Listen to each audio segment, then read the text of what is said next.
Hyper hidrosis గురించి విన్నారా?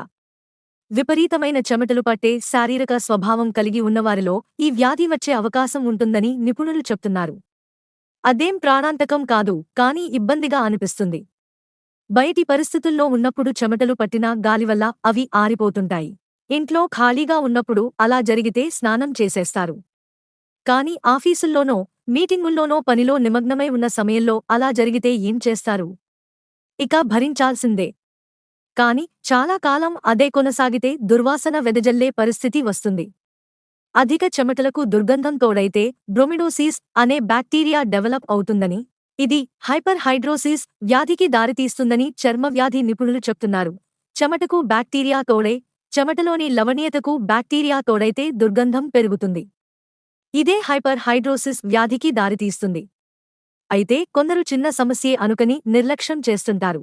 ఎక్కువసార్లు స్నానం చేయడం వల్ల, అనుకూలంగా ఉండే దుస్తులు ధరించడం వల్ల ప్రాబ్లం క్లియర్ అవుతుందని మరికొందరు భావిస్తుంటారు.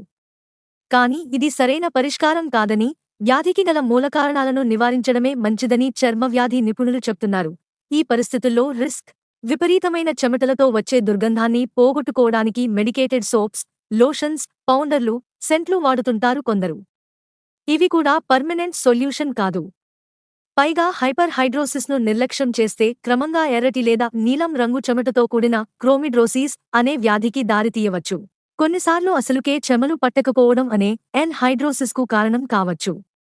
ఇది చెమటలు పట్టడం వల్ల కలిగే ప్రయోజనాలను అడ్డుకుంటుంది. అందుకే దుర్వాసనతో కూడిన అధిక చెమటలు పట్టే పరిస్థితిని ఎదుర్కొనే వారు వైద్య నిపుణులను సంప్రదించడం మంచిది. ఇక చెమటలు పట్టినప్పుడు బయటకు రాకపోయినా, అధిక చెమటలు పట్టినా, అసలుకే పట్టకపోయినా కూడా ప్రమాదమే.